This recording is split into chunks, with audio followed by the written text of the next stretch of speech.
내가 산 순간부터 99년이에요? 아닙니다. 주택이 착공된 시점부터 99년입니다. 99년? 근데 이거 한 3, 40년 후에는 뭐야? 내가 샀는데 앞으로 15년 후에는 정부가 가져가는 집이라고? 자동 연장은 없다. 없다? 네. 4, 50년 지난 것들은 슬슬 그렇죠. 밸류가 확실히 내려가고 떨어집니다. 있어요? 네. 세상의 모든 지식 언더스탠딩. 네. 바로 소개하겠습니다. 싱가포르 국립대학교 이관옥 교수님.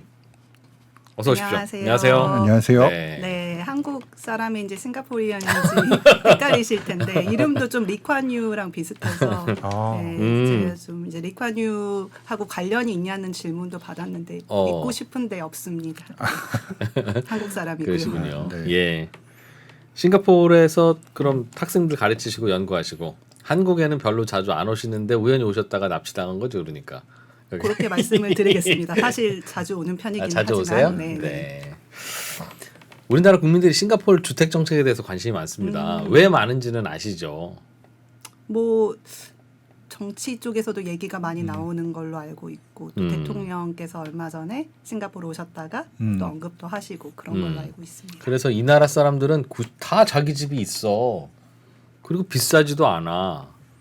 그래서 내 집 마련 걱정은 안 해. 이제 이렇게 알려져 있어요. 얼추 뭐 맞는 얘기기도 하고 그렇겠죠? 네, 네, 네. 이게 어떻게 가능해요? 자가 보유율이 90% 육박한 게 좀 설명을 좀 해주세요. 싱가포르는 어떤 이유가 있어서 그런 자, 건지. 여러 가지 이제 그 뭐 설명드릴 부분이 있는데 제가 일단 준비한 자료를 하나 좀 보여드릴게요. 여기 그래서 이제 보시면 말씀하신 대로 90%의 그 주민 가구, 이 주민 가구라고 하는 거는 싱가포르 시민권자와 영주권자를 한꺼번에 부르는 말입니다. 그래서 90% 이상이 자가를 보유하고 있고 그리고 주민 가구 중에 77%가 공공주택에 거주한다. 네. 그래서 이제 사실은 이 자가가 높을 수 있는 가장 큰 이유는 공공주택의 공급 정책에 있다. 라고 할 수 있겠습니다. 그래서 이제 그게 가장 큰 역할을 하고 있고요. 전체 집 중에 100채 중에 77채가 공공주택이라는 거네요. 싱가포르는. 71채죠. 재고 기준으로 보면 71채고 거주하는 사람이 77%다. 아, 식구가 좀 많으면 그럴 수도 있고 그럴 수도 왜냐하면 있고. 외국인이 많기 때문에 싱가포르에는 네. 또 네. 외국인들은 대부분 민영주택에 거주를 하기 때문에 그 비율이 조금 차이가 있습니다. 그러니까 싱가포르의 집은 집 10채를 그냥 뽑아 놓으면 그중에서 랜덤하게 7채는 공공주택입니다. 정부 소유다. 그렇습니다. 독특하네요. 예. 정부 소유라고 할 수는 없고요. 네. 일단은 99년 동안은 거기에 살고 있는 사람의 소유입니다. 그렇죠. 네. 공공이 지어서 자가니까. 분양한. 네. 예. 그렇게 네. 이제 공급 정책이 하나 있고요. 이제 보시면 이거를 투 트랙 정책을 쓴 거를 보실 수 있으세요. 신규 분양가가 이제 그 공공주택의 신규 분양가를 보시면 우리나라 돈으로 한 7억 이하 정도 됩니다. 좀 좋은 지역도. 예. 그리고 이제 이게 90제곱미터면 우리나라 84 국민평형이거든요. 네. 그래서 일부러 제가 좀 맞춰가지고 준비를 해봤고. 대충 저건 7억이에요. 싱가포르 달러로 보면. 그렇죠. 이제 가장 비싼 게 정도.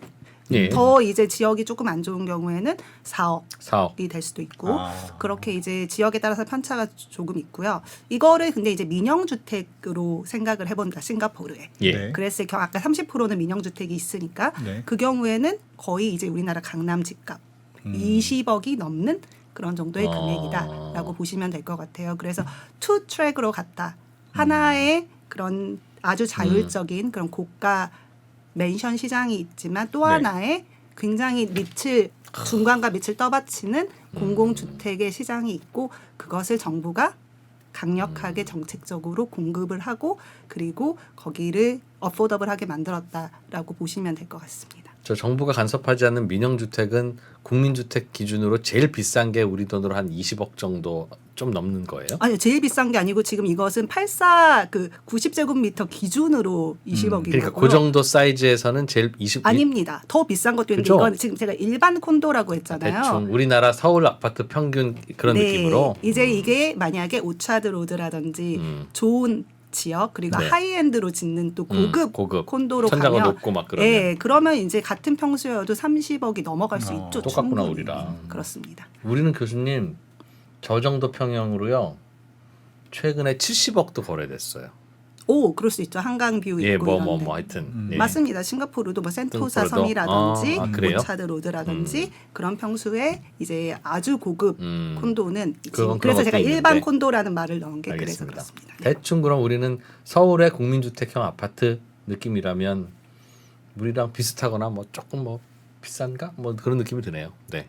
우리보다 비싸죠. 네, 서울에 서울은 한 12억, 15억 그렇죠. 하니까 중위가가 그죠? 그 정도 되니까 우리보다는 훨씬 비싸죠. 콘도로만 따지면. 그래서 이제 공급 정책이 하나 있겠고 또 하나는 좀 이따 이제 뭐 말씀 자세히 더 드리겠지만 뭐 아무리 많이 짓는다고 해도 돈이 없으면 못 사잖아요. 네. 이제 강제로 저축을 하게 해서 하는 금융 정책. 그리고 마지막으로 투기를 방지하기 위한 수요 정책, 예. 세금으로 이제 투기를 막는 그런 정책을 세 개를 이제 동시에 같이 테이블에 올려놓고 썼다 이렇게 보시면 될 것 같습니다. 그 공공주택으로 분양하는 게 이제 7억, 6억, 뭐 4억 이렇게 나오는 건 정부로부터 분양받는 가격인가요? 아니면 그렇습니다. 그것도 그런데 살다가 누구한테 팔 수도 있다면서요? 5년이 이제 최소 거주 기간인데요. 그러면 이제 전매 기간이 끝나면 시장가로 팔 수가 있습니다. 그 시장가는 얼마예요? 그 시장가는 보통 여기에서 이제 지역에 따라 다르긴 하지만 보통 한 20-30% 상승을 합니다. 20-30%. 네. 왜냐하면 그러면 이제 10억 언더겠네요. 저기 제일 그래 비싼 것도. 그래 봐도 뭐 한 8억, 10억 넘는 집들이 지금 좀 생겼습니다. 슬슬. 네, 위치가 좋고 그리고 인기가 많은 곳들이 이제 재판매 가격이라고 하는데요. 재판매 가격이 10억이 네. 넘었습니다. 그러면 저게 싱가포르의 공공주택이 있는 지역과 말씀하신 뭐 비싼 그 외국인들도 많이 사는 일반 콘도 가격 뭐 우리나라 아파트 뺨친다는 그 아파트가 같은 구역에 섞여 있어요? 아니면 전혀 다른 동네예요? 그러니까 일단은 싱가포르의 공공주택은 대부분 외곽에 여태까지는 있었습니다. 네. 뉴타운이라고 해가지고 외곽에 조금 이제 아주 우리나라 프라임 신도시처럼. 위치가 아닌 그런데 이제 주로 있었고 콘도들은 예전에는 사실은 좀 중심지에 많이 있었어요. 아 위치도 네, 민영 그런데 콘도가 좋군요. 네, 그런데 이제 콘도들도 외곽에 많이 생기고 또 공공주택도 이제 좀 프라임 지역에 많이 지어서 안쪽으로? 지금은 좀 많이 혼재가 된 상태입니다. 혼재가 돼 있으면 예를 들어서 비슷한 입지에 비슷한 크기의 맨션과 그 재판매 아파트 네. 가격이 이렇게 차이 난다는 얘기네요. 그렇죠. 바로 길 건너면 저 40억. 예, 여기는 우리는 11억. 뭐 이렇다는 얘기죠. 예, 그렇습니다. 근데 그러면 그거는 왜 차이 날까요? 어차피 같은 아파트고 재판매라고 하면 이제는 니들이 알아서 팔아라고 하는 걸 텐데. 이제 몇 가지 이유가 있는데요. 예. 첫 번째는 일단은 수요층이 다릅니다. 그 재판매 시장, 이제 공공주택의 재판매 시장 같은 경우에는 싱가포르연 시민권자와 영주권자만 살 수 살 있어요. 수 있습니다. 외국인은 참여를 못하는 시장인 거죠. 네, 그게 첫 번째가 있고 그리고 이제 콘도 같은 경우에는 외국인이 굉장히 많이 참여를 하는 시장이고 그러니까 아무래도 외국인들이 프리미엄을 더 더 붙여가지고 비싸게 사겠죠. 네, 외국인들은 그럴 수- 저것만 살 수 있으니까. 네, 그렇죠. 이제 네. 그게 한 가지가 있고 두 번째는 어메니티 자체가 조금 다릅니다. 같은 비슷한 지역에 있다고 하더라도 뭐 인테리어, 설비 뭐 등등. 네, 이제 뭐 디자인 외곽 건물 외관 디자인부터 시작해서 그 수영장이라든지 그리고 짐이라든지 이런 퍼실리티 자체가 콘도가 훨씬 좋죠. 그렇구나. 우리나라는 그거 커뮤니티 시설이라고 그렇죠. 부르던데. 어메니티. 네, 그런 커뮤니티 시설이 훨씬 이제 콘도가 잘 돼 있고 아무래도 이제 공공주택은 저가로 짓다 보니까 그런 면에서는 이제 조금 훨씬 그거 좀 없고. 예, 그게 없고 이제 가장 큰 차이가 이제 그거고 다른 한 차이는 콘도 같은 경우는 99년 리즈도 있지만 그 프리홀드라고 해가지고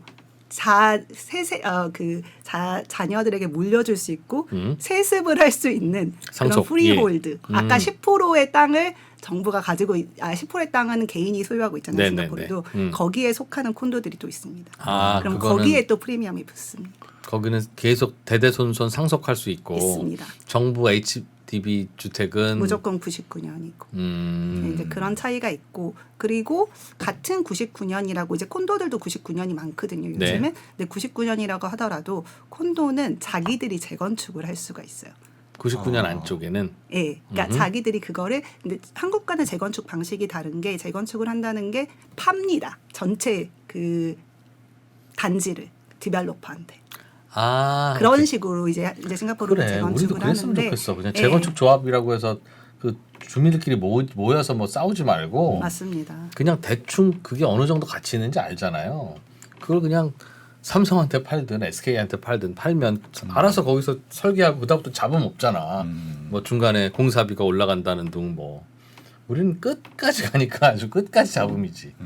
재밌네요. 네, 예. 근데 이제 그거를 이렇게 자기들이 드라이브 해가지고 재건축을 이니시에이트 할 수 있다라는 아, 게 조금 그렇게. 다른 점인데 네. 공공주택은 여태까지는 이제 그렇게 못하고 정부가 지정하는 단지만 재건축을 할 수가 있는 그래서 아무래도 소유권에 대한 프로퍼티 라이트이 훨씬 더 이제 약하네요. 약하다라는 그쵸, 정부권은. 자가라고 하지만 이제 그런 여러 가지 제약 사항들이 조금 있다. 99년은 언제부터 면제까지 99년인 거예요? 내가 샀어. 신규 분양을 정부로부터 받았건 아니면 그거의 재판매 시장에서 싱가포르 국민이니까 샀건 내가 산 순간부터 99년이에요? 아닙니다.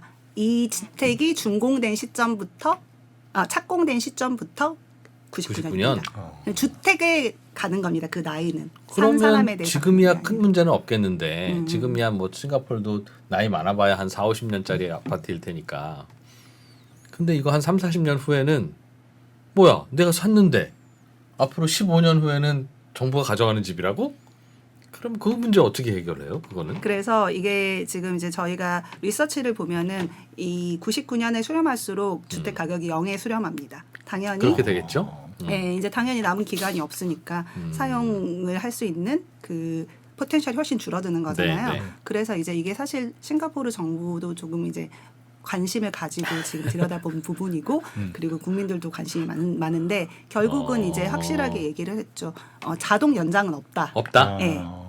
99년인지 알고 들어오지 않았냐라는 야. 얘기를 했고 사실은 싱가포르에서 거래 가격에 있어서 그 몇 년이 리즈가 남아있느냐가 남았느냐에 굉장히 따라서. 중요합니다. 이제는 한 4, 50년 지난 것들은 슬슬 그렇죠. 밸류가 확실히 내려가고 떨어집니다. 있어요? 네, 야, 싱가포르 어떨까? 우리나라도 비슷한 거 있었거든요. 네, 압니다. 네, 그러니까 마치 뭐 예를 들면 땅 지분은 없고 건물만 있는데 건물 소유권은 있어. 그거는 이제 낡아서 재건축할 때쯤 되면 내 재산은 날아가는 거잖아요. 근데 우리는 쉬운 표현으로 머리띠 두르고 모여서 시위를 하면 정부가 그 땅을 어차피 정부 땅이지만 그냥 매우 싸게 줍니다. 그리고 그럴 걸로 예상하고 시위도 하고. 그래서 그 언저리쯤 되면 아마 줄 거야라는 거가 가격에도 반영돼서 더 이상은 잘 안 내려가요. 근데 아마 싱가포르도 그러지 않을까? 뭐 어때요? 우리 싱가포르는 좀 더 합리적이라서 사실 이제 그냥 그래서 뺐나? 그때 이제 국회의원들이 나와가지고 네. 싱가포르도 아니 그러면 그렇게 오래 살던 할머니를 쫓아내라는 말이냐. 그렇지 우리도 딱 그런 얘기 나옵니다. 네, 감정에 호소하고 이제 뭐 이렇게 했는데 음. 결국은 이제 그 국토부 장관이 나와가지고 싱가포르의 국토부 장관이 나와서 이거는 이제 가장 중요한 건 이겁니다. 싱가포르는 일단 섬나라고 땅이 굉장히 예. 스케어스 하잖아요. 그래서 땅이 이제 희소한 가치를 가지고 있기 때문에 다음 세대가 살아야 되는 집을 우리가 얘한테 계속- 함부로 줄 수는 없다 계속. 아니 함부로 주는 게 아니라 계속 이걸 리사이클링을 해야 된다는 거죠. 우리의 소중한 토지 자산. 예예. 한 명이 계속 붙들고 계속 가는 거는 아니고 99년이면 충분히 두 세대를 커버하고도 남는 시간인데 그거를 더 계속 보유해서 이건 결국은 세습을 하기 위한 것밖에 안 한번 연장해 주면 또 거잖아요. 해주고 또 해주고 그렇죠. 결국 그게 예, 나라 소유인 게 그래서- 의미가 없다. 그래서 우리가 다음 세대들이 주택에 어포더블하게 액세스를 할 수 있게 하기 위해서는 이건 어쩔 수 없는 선택이다라는 점을 굉장히 강조를 했죠. 그러니 옛날에 들어왔으면 99년을 살 수 있지만 지금 들어왔으면 남은 게 얼마지? 17년? 17년만 살고 나가야 되는 거야. 그렇죠. 중간에 만약에 근데 그때는 이미 굉장히 싸게 구매했겠죠. 왜냐면 그렇겠죠, 당연히. 그게 반영이 됐을 테니까. 예. 재판매 시장이든 아니면 신규 분양 시장이든 낮은 가격으로. 신규 분양은 무조건 99년입니다. 신규 분양한 시점부터. 네. 그러니까 이 주택마다 그 리즈 기간이 있다고 생각하시면 돼요. 그래요. 그냥 모두가 똑같이 99년에 시작하는 게 99년으로 이렇게 그 건국 가는 시점부터 건 쭉 아니고. 가는 게 아니라 알겠어요. 나중에 지어진 최근에 뭐 분양한 것들은 지어서 이때부터 분양은 스타팅 그때부터, 포인트인 거죠. 99년. 그럼 정부로부터 한 번 분양받은 첫 주인은 99년이죠. 99년이지만 그렇죠. 그 다음부터는 재판매 시장에서는 그부터는 계속 재판매 시장에서 싱가포르 국민 사이에서만 그렇죠. 자꾸 거래가 돼요. 그렇죠. 그런데 아까도 질문 드리려다 만 게 길 하나 건너면 막 가격이 날아가는데 말씀하신 어메니티 뭐 약간 상속의 불안함 99년 뭐 리미테이션 딱 그것 때문에 그렇게 가격이 눌려 있어요. 즉 재판매 가격이요. 네. 그래서 재판매 가격이 아까도 말씀드린 대로 지금 최근에 이제 10억이 넘는 아파트들이 나오기 시작을 한 게 위치에 따라서 사실 아까 말씀드린 대로 네. 드린 것처럼 원래는 이제 그 프라임 위치에 워낙 대부분 콘도들이 주로 있다 보니까 이제 그랬던 게 가장 크고요. 네. 그런데 이제 최근에 그렇게 재판매 가격이 올라간 이유는 싱가포르 국민 입장에서는 선택지가 2개 있는 거죠.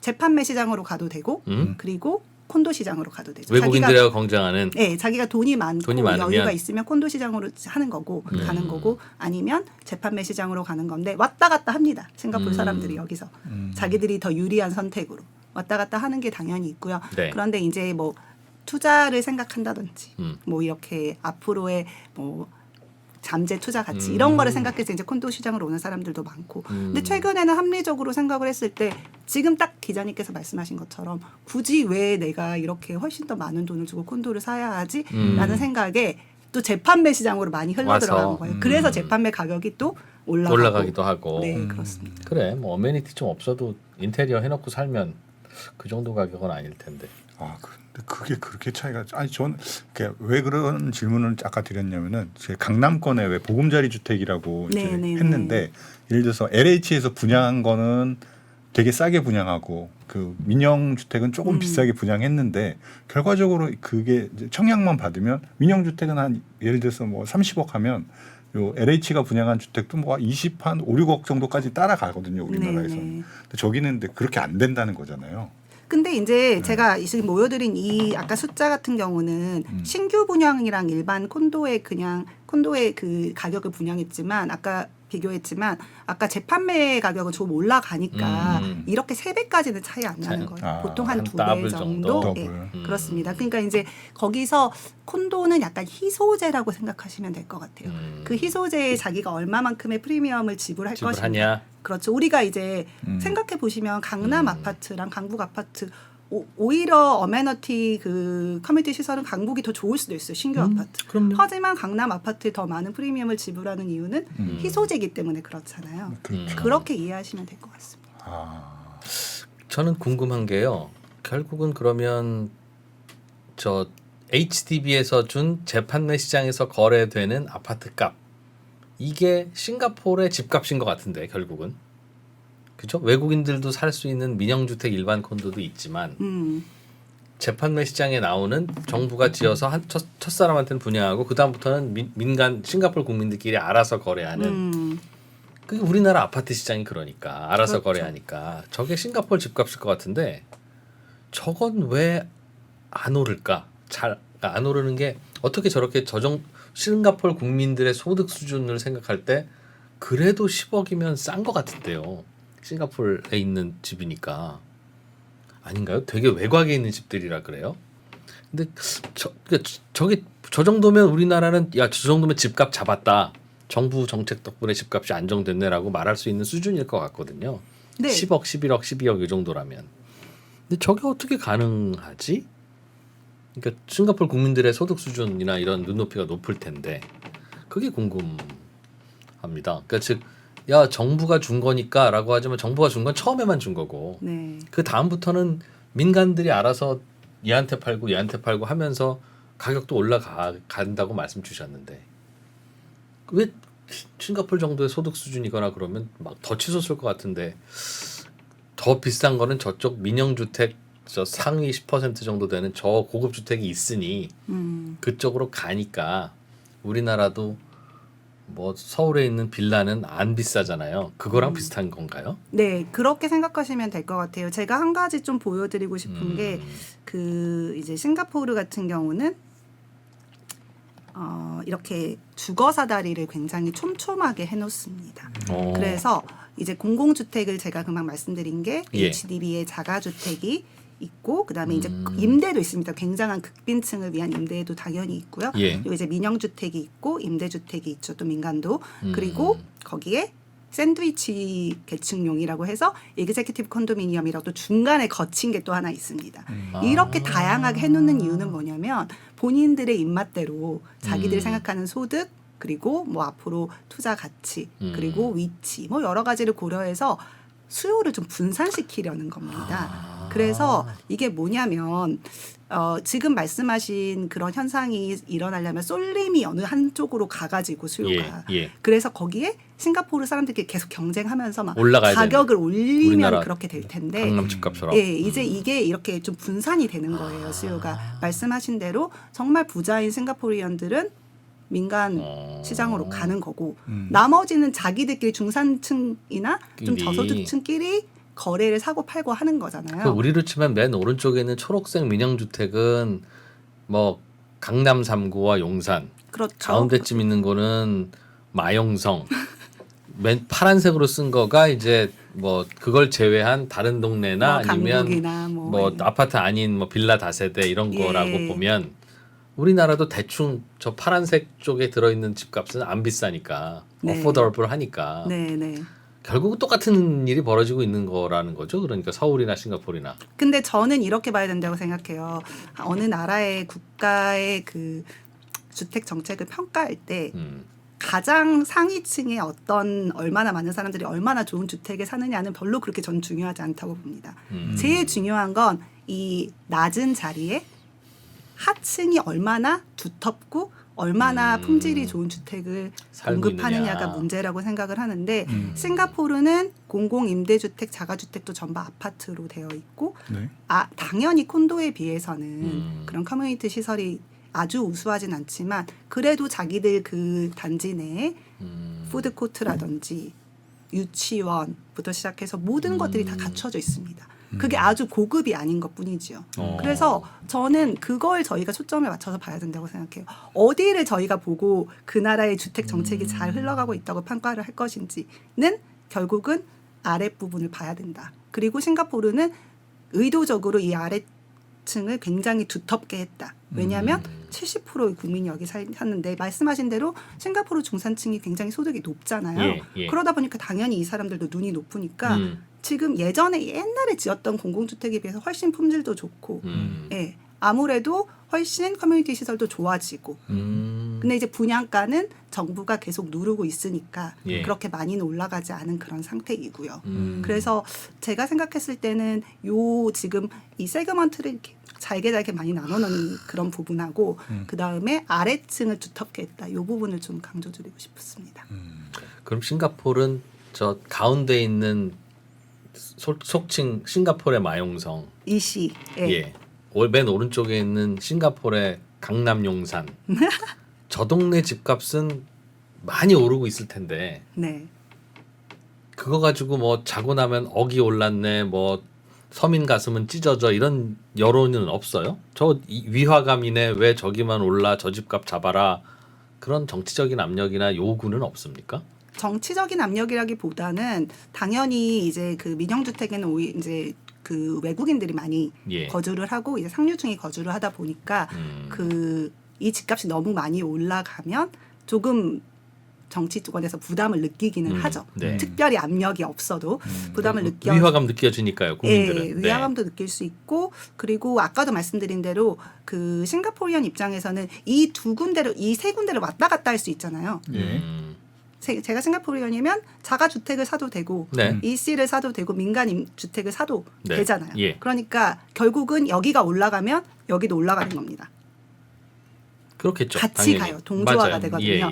그렇기 때문에 이제 그런 부분을 정부가 굉장히 많이 고려를 해서 민간 주택 시장도 아까 제가 그래서 투기를 잡기 위해서 수요 정책을 쓴다라고 말씀드린 게 이제 세금으로 굉장히 강하게 규제를 합니다. 파란색. 그거는 민영주택이 전부 다 그 투기 세력은 그래서 뭐 추가 취득세 같은 경우에 외국인인 경우에는 60%의 추가 취득세를 내야 됩니다. 첫 집부터? 네, 외국인은 무조건 60%를 내야 됩니다. 10억짜리 집을 사면 6억을 내고 6억 내고 시작 플러스 원래 있는 취득세. 와우. 그냥 사실 싱가포르 입국세네요. 뭐 그런 거죠. 외국인이 집 살 때는 60%를 낸다. 게다가 싱가포르연이라고 하더라도 다주택자다. 이미 집이 한 채 있는데 또 한 채 산다. 그러면은 또 추가 20%. 파란색을 사든 초록색을 사든. 우리나라 개념으로 하면 강남에 집을 사는데 뭐 주로 이제 강남에 집을 살려는 다주택자 사면 취득세가 20%가 넘고 네.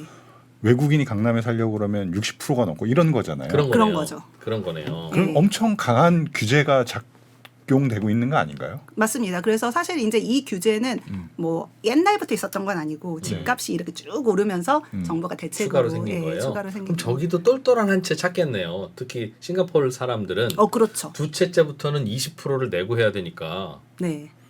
미쳤냐? 두 채값 합쳐서 한 채를 사면 그런 거 안 내도 되는데. 근데 이제 문제가 이미 샀던 사람들에 대해서는 소급 적용이 안 되니까 이미 다주택자였던 사람들한테는 크게 영향이 없는 거고 새로 진입하는 사람들이 이제 조금 힘들게 된 거죠. 취득세를 가지고. 아니죠. 이미 한 채나 두 채를 갖고 있는데 또 살 때는 당연히 그런데 이미 세 채가 있어요. 그러면 그거는 뭐라 안 하죠. 근데 이제 그건 보유세로 잡는 거죠. 보유세도 올렸습니다. 그래서. 최근에. 그렇죠. 거기도 세금 많이 올라가고 있구나. 이미 기존에 있는 사람들은 보유세로 잡아야 되는 거잖아요. 그렇죠. 그러니까 두 채나 세 채 있으면 내놓으라는 거죠. 꼭 내놓으라는 것보다는 그만큼 갖고 있는 거에 대해서 보유세를 하는 건데 좀 한국과 다른 거는 이제 싱가포르는 양도세가 없기 때문에 네. 활로를 열어두는 거죠. 이렇게 보유세 높일 테니까 불편하면 그냥 팔아. 양도세는 그렇죠. 없어. 그렇죠.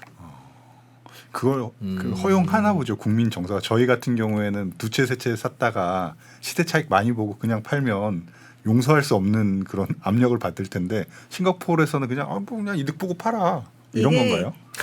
국민 대부분이 집을 가지고 있잖아요. 90%가 네. 자가를 소유하고 있으니까 이 집 없는 집이 사람이 없구나. 자산 형성을 하는 거에 중요하다라는 게 국민적인 공감대가 형성이 돼 있습니다. 그러니까 한 채를 파는 거에 대해서는 세금 없는 게 당연하고 그렇죠. 전 국민이 다 한 채는 있으니까 네. 두 채부터는 세금이 무거운 게 당연하고 아니요. 팔 때는 두 채여도 단기에 아주 플리핑으로 막 3년 이내에 매도하지 않으면 없습니다. 양도세는 양도세는 없습니다. 다만 이제 집값 오를 때 추가로 살 때는 비싸다. 그렇죠.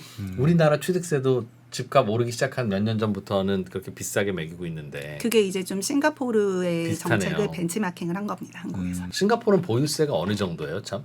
지금 제가 그거를 그 국가 간 비교를 예. 지금 하고 있어요. 아. 네, 서울시하고 뭐 이렇게 글로벌 도시들 몇 개를 해서 네. 그래서 이제 오늘 제가 좀 그거를 봤더니 싱가포르는 자기가 실거주를 하면 예. 네. 보유세가 굉장히 저렴해요. 1주택이고 실거주하면 음. 오히려 한국보다 낮습니다. 예. 네. 그런데 만약에 제가 실거주를 하지 않고 한 채가 있어도 네. 뭐 자기는 딴 데 임대하고 또 이 집을 또 임대를 줬어요. 예를 들어 네네. 우리나라에서 많이 하죠. 자기는 월세 내고 살면서 네, 전세 끼고 샀거나 뭐 이런 식으로.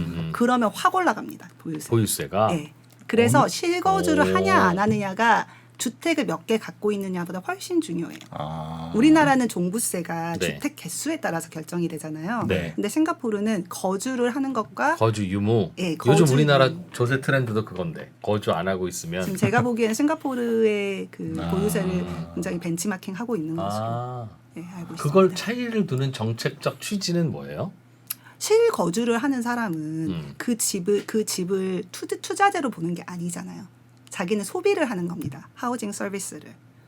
그런 사람에게 보유세를 많이 매기는 거는 어떻게 생각하면은 형평성에서 좀 어긋나다고 할 수 있는 거고 근데 이 집을 자기가 살지 않고 갖고 있다라는 거는 언젠가 이 집을 투자를 해가지고 팔려는 목적이 그렇죠, 있는 거잖아요. 그렇죠. 예. 근데 그런 목적에서는 당연히 좀 더 세금을 매겨야 된다. 그런 취지다. 네, 그런 취지라고 생각합니다. 굳이 거기에 대해서 말을 붙이자면 어차피 한 채에 대해서 차익 먹는 건 거주하면서 차익 먹나 세 주면서 차익 먹나 똑같은 건데 거주하는 국민이 많으니까 여론에 의해서 그렇게 정해진 걸로 이해해도 되는 겁니까? 뭐 그런 것도 없다고 할 수는 없는데 저는 근데 이거를 현실적으로 저희가 생각을 해봐도 예.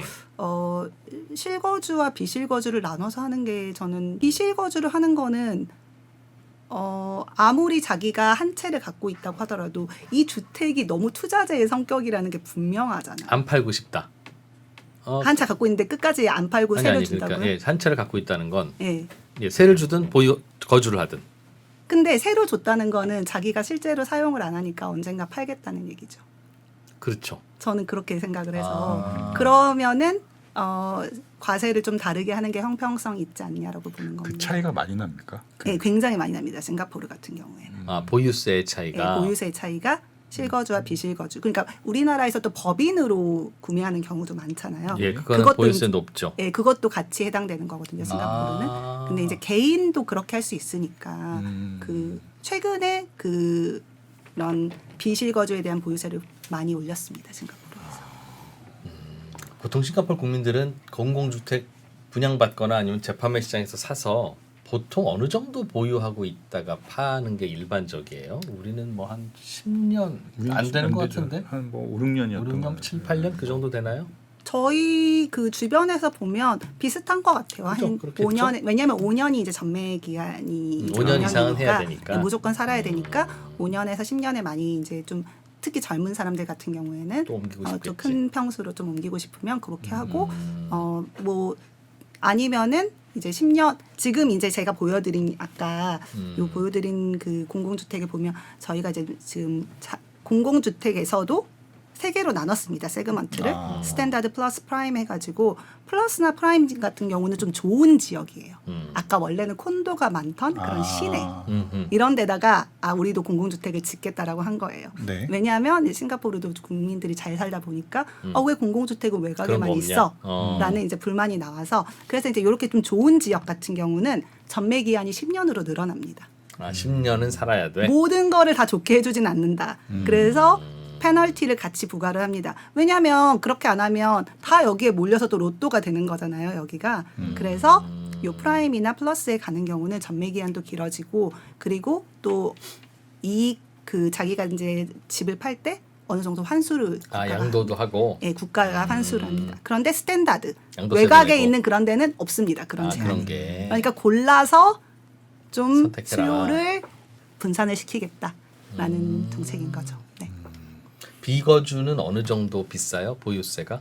대충 숫자가 떠오르시거나 뭐 그렇지는 않습니다. 비거주가 10% 이상 그 구간이 있는데요. 가격에 따라서 네. 10% 정도부터 시작했던 것 같아요. 거의. 보유세가? 예. 집값? 그런데 싱가포르는 보유세를 집값으로 매기는 게 아니라 애뉴얼 밸류라고 해서 월세. 렌트를 연으로 환산한 값으로 계산합니다. 1년치 월세의 한 10%. 예. 맞습니다. 그러니까 대충 한 달치 월세는 나라에다 내라고 하는 게 보유세란 뜻이네요. 네, 근데 이제 만약에 자기가 실거주한다. 그러면 어느 정도 선까지 아예 0원이거든요. 그러니까 굉장히 많이 깎아주는 거예요. 그래서 제가 대충 계산을 해봤더니 예를 들어 서울에 뭐 중위 정도 아파트 12억짜리 아파트를 월세로 환산해가지고 만약에 네. 싱가포르에 정책을 집어넣는다라고 하면 보유세가 80만 원 정도밖에 안 됐던 것 같아요. 근데 직접 거주면? 예. 근데 한국은 100만 원 넘으니까 직접 거주 아니면 한 1년에 직접 거주 아니면 한 3, 400만 원 내겠네요. 네, 그 정도 냅니다. 보통 한 달치 월세 내라고 네, 하면. 그럽니다.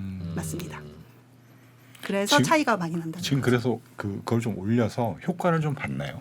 싱가포르 같은 경우에 최근에 보유세를 올리 보유세를 이제 계속 올리고 있는 단계고, 예, 이제 그래서 뭐 이거를 효과를 본다라고 하는 게 이제 뭐 어떻게 말해야 되는지 모르겠지만 가격이 조금 안정화가 되기는 했습니다. 예, 이제 그 효과로. 보유세를 올리면서 네. 근데 이제 이게 하나의 그 정책 효과를 저희가 따지기가 어려운 게 여러 가지 정책을 한꺼번에 뭐. 이제 보통 쓰거든요. 보통 한국도 그렇고 싱가포르도 그렇고 그래서 이 정책 하나로 뭐 값이 5%가 내렸다라는 것은 굉장히 경제학적으로 저희가 맞아요. 그것 예, 때문에 그런 건 아닐 수 예, 있으니까. 하기가 힘든데 어쨌든 코로나 이후로 가격이 급상승했는데 조금 안정이 되기는 했습니다.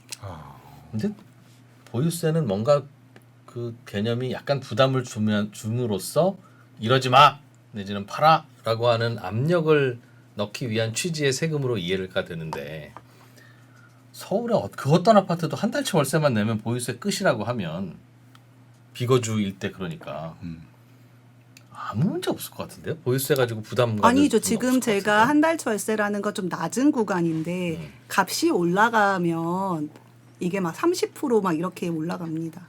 비싼 아파트. 비싼 아파트는 석 달치 월세 내라 뭐 이런 그래서 식이라는 석달치 거죠. 넉 달치 월세인데 싱가포르 비싼 월세들은 비싸니까요. 1,000만 원 뭐 맞아요. 이렇습니다. 비싸니까요. 그러면은 몇 천만 원 내야 되는 거라서 오. 그렇게 저렴한 거는 전혀 아닙니다. 야 재밌다. 네네네. 그럼 비싼 월세는 저 민영주택 초록색 있는 네, 대부분 그쪽에서 그렇죠. 나타나는 당연히 그렇죠. 그거의 보유세. 네, 그렇죠.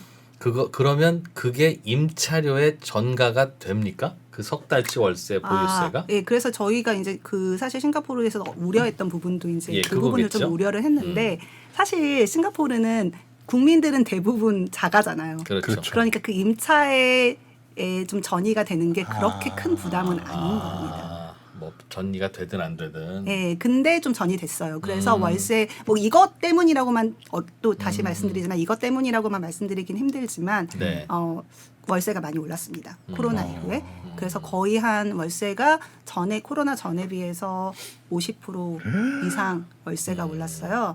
네, 근데 이제 이게 뭐 보유세뿐만이 아니라 여러 가지 뭐 홍콩에서 엑스팻들이 유입되는 것부터 시작해서 싱가포르로 자본이 많이 몰리다 보니까 그렇겠죠. 생기는 현상이라서 뭐 이게 진짜 지누인한 수요가 늘어난 것도 있기 때문에 뭐 보유세가 전이됐다고만 보기는 어려울 것 같습니다. 재밌다.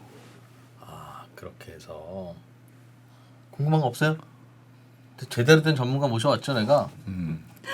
막힘이 없어. 자꾸 막힘이 없어. 싱가포르 보내달라고 괜히 싱가포르 가고 싶으니까. 한번 오셔야겠네. 이봐요, 전문가 분 모시니까 다 해결이 되잖아. 그러네. 쭉 보니까 그럼 어떠세요? 이런 싱가포르 제도를 들여다보고 우리나라 뭐 세금도 다 아시는 것 같고 우리나라 상황도 다 아시는 것 같으니까 이게 싱가포르 상황을 우리나라한테 바로 적용하기는 마땅치 않을 수는 있고 예를 들면 보유세를 높였을 때에 무슨 부작용이 있어? 라고 하면 사실은 임차료에 전가되는 거 정도 말고는 별 부작용은 없는데 계속 공급만 되면 정부가 주체가 돼서 싱가포르처럼 HDB에서 계속 지어서 공급만 하면 뭐 남는 주택이 있는데 월세가 왜 오르겠습니까? 그러니 큰 문제는 없는데 이제 우리나라는 보유세를 올려서 이제 다주택자를 규제하면 다주택자가 숫자가 줄어들면서 그럼 세입자는 어디 가서 살아? 라고 할 때 이제 새로운 유세입자들이 나오는 거를 받아낼 방법이 정부가 공공임대주택을 싱가포르처럼 열심히 하지 않으면 답이 안 나오는 그런 문제는 또 있다고 하면서 또 싸우기도 하고 열심히 지어야죠. 그러니까 저는 주택 정책은 한 가지의 툴로만 절대 그 해결이 안 된다고 생각을 하거든요. 조세 정책 하나로 이 주택 문제를 해결할 수가 없어요. 그거는 그냥 어떻게 생각하면 투기를 조금 투기 수요를 낮추는 역할, 굉장히 일부의 역할을 할 뿐이지 네. 결국은 공급을 해야 하는 게 키라고 생각을 합니다. 그 공급이 없이 이 보유세를 올리는 것만으로 이 주택 문제를 해결하겠다? 저는 힘들다고 봅니다. 싱가포르는 그럼 도심의 좋은 땅에는 민영 콘도들이 많이 있었던 그 땅. 네. 그 땅에는 나라 땅이 별로 없었을 텐데 싱가포르 국민들이 야 도심의 좋은 땅에도 우리도 살아야지 HDB 주택 도심에도 지어 라고 하는 거는 어떻게 그럼 땅을 마련해서 지었대요? 일단은 이제 90%의 땅을 정부가 소유하고 있습니다. 아까 이제 도심 땅도 예, 프라임 지역에 이제 10% 정도 있다라는 거는 이제 그 아주 일부의 콘도에 해당하는 거고요. 예, 90%의 땅을 이제 정부가 소유하고 있기 때문에 프라임 지역에도 많이 있고 원래도 예, 근데 이제 프라임 지역에 정부가 갖고 있던 땅도 대부분 오피스나 이런 것들로 많이 리즈를 줬던 때문에 걸 지금 이제 어떻게 마련하느냐. 일단 첫 번째 컨테이너를 저희가 지금 옮깁니다. 싱가포르 와보신 분들은 아시겠지만 이렇게 상이공항에서 내려가지고 보면 컨테이너가 이렇게 쫙 남쪽에 이렇게 있거든요. 해안선을 따라서 원래 싱가포르가 중개무역을 많이 했기 때문에 컨테이너들이 많았습니다. 네네네네. 걔네를 전부 지금 다 투아스 쪽으로 옮기려고 하고요. 원래 거기 쓴 컨테이너를 왜 갖다 놨던 거예요? 거기가 중개무역하고 이제 항구니까. 예, 항구니까 거기에 이제 그 항구가 3개가 모여 있었어요. 터미널이. 네. 예. 근데 이제 그 터미널을 전부 투아스라고 좀 더 서쪽으로 이제 다 옮기고 그러면 자리에. 땅이 많이 비죠. 예, 그 그리고 자리에. 또 한 가지는 거의 골프 코스 이런 것도 전부 이제 짓겠다. 공공주택으로 지금 그렇게 그러다 얘기한 보니 상태입니다. 알짜 땅이 된 땅이니까. 그렇죠. 예. 그래서 이제 골프 코스 같은 경우도 생각해 보시면 리즈 기간이 다 있으니까 예. 99년이 아니라 골프 코스는 좀 짧게 줍니다. 뭐 30년, 20년. 그 리즈가 만료됐어요. 그랬더니 예. 더 이상 리즈 갱신 안 해줄 테니까 나가라. 거기다가 공공주택 짓겠다. 이렇게 된 거죠. 그렇군요. 싱가포르는 그 공급을 정부가 충분히 공급 컨트롤할 수 있는 그런 환경인 거네요. 그렇게 어떻게 생각하면 이제 땅을 정부가 이제 가지고 있다라는 것이 있으니까. 큰 장애물이 하나 이제 해소가 됐다라고 보시면 될 것 같기는 한데 그렇다고 뭐 싱가포르가 뭐 수요도 확실하지 않은데 막 집을 찍어내고 그러진 절대 않습니다. 확실히 수요가 있는 경우에만 다음 집을 계획해서 단계적으로 공급을 하는 그런 전략을 쓰고 있습니다. 싱가포르 정부만 잘한다니까 좀 약간 약오르기도 한데 혹시 교수님이 보시기에는 이런 거는 싱가포르도 좀 문제야 하는 그런 거는 좀 없으세요? 야, 한국은 이런 거 잘하는데 뭐 이런 거 비교할 때 그런 건 없나요? 한국은 잘하는데 싱가포르는 이제 잘 못하고 있는 거. 좀 말씀드리면 그렇죠. 근데 이제 뭐 싱가포르도 이제 보시면 이게 이제 그 중위소득 대비 주택 가격 비율이거든요. 네. 그러면 이게 프라이스 투 인컴 레이시오라 그래가지고 중위 주택 가격을 중위 소득으로 나눈 겁니다. 네. 그래서 일단 이게 이제 싱가포르예요. 그럼 보시면 빨간색이 HDB 공공주택인데 4.9밖에 안 되죠. 5 이하잖아요. 네. 그러면은 요 PIR이라는 게 결국은 자기가 돈을 하나도 안 쓰고 모았을 때 이 네. 집을 살 때 얼마나 걸리느냐, 몇 년이 걸리느냐잖아요. 예. 근데 이제 싱가포르 같은 경우 HDB는 5년이니까 굉장히 짧은 거거든요, 이게. 근데 실제로 5년은 아니죠. 왜냐하면 밥도 먹어야 되고, 물론 그렇죠. 뭐 학교도 다녀야 되고 이러니까 보통 이게 오면 한 15년 정도라고 생각하시면 돼요. 네. 그렇죠. 보통 한 3분의 1 정도만 주택을 위해서 이제 적응을 하니까 네. 최대. 근데 콘도를 보면은 15.6이잖아요. 예. 그러니까 중위 소득의 사람은 콘도에는 접근이 거의 불가능한 거죠. 왜냐하면 15라는 거는 거의 평생은 절대 못 사는 정도의 네, 그렇죠. 기간이거든요. 네, 근데 이제 이거를 구분이 가구 소득으로 보면 6.4.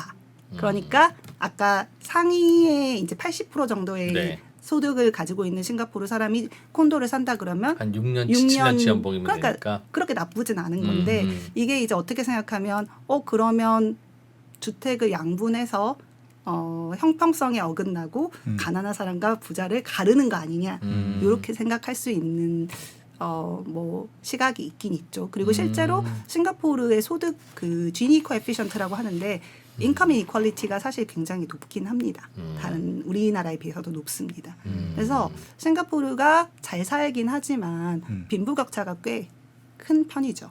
그래서 이제 주택 시장에 아무래도 많은 사람들이 거의 대부분의 사람들이 자가를 보유하고 있다고 하더라도 민영주택이 아까 기자님께서 말씀하신 것처럼 민영주택 가격이 올라가는 속도가 공공주택 재판매 가격이 올라가는 속도보다 훨씬 빠르다 보니까 당연히 그 자산 격차가 더 벌어지는 그런 현상이 있어서 그런 이제 불균형, 부의 불균형 그리고 소득의 불균형 이런 부분들은 싱가포르가 갖고 있는 숙제라고 볼 수 있겠고 또 한 가지는 그 기성세대와 그리고 지금 이제 젊은 세대 간의 어떻게 생각하면 인터제너레이셔널 컨플릭트 같은 게 좀 있습니다. 왜냐하면 이렇게 생각하시면 될 것 같아요. 싱가포르의 공공주택을 IPO라고 생각하시면 좀 이해가 쉬울 것 같아요. 65년에 싱가포르라는 새로운 도시 국가가 주식회사가 생긴 거예요. 근데 그때는 뭐 이 나라가 잘 나가지 어쩔지도 모르고 그냥 있었던 거예요. 그때 어르신들이. 근데 그분들을 파이어니라고 불러요. 싱가포르에서.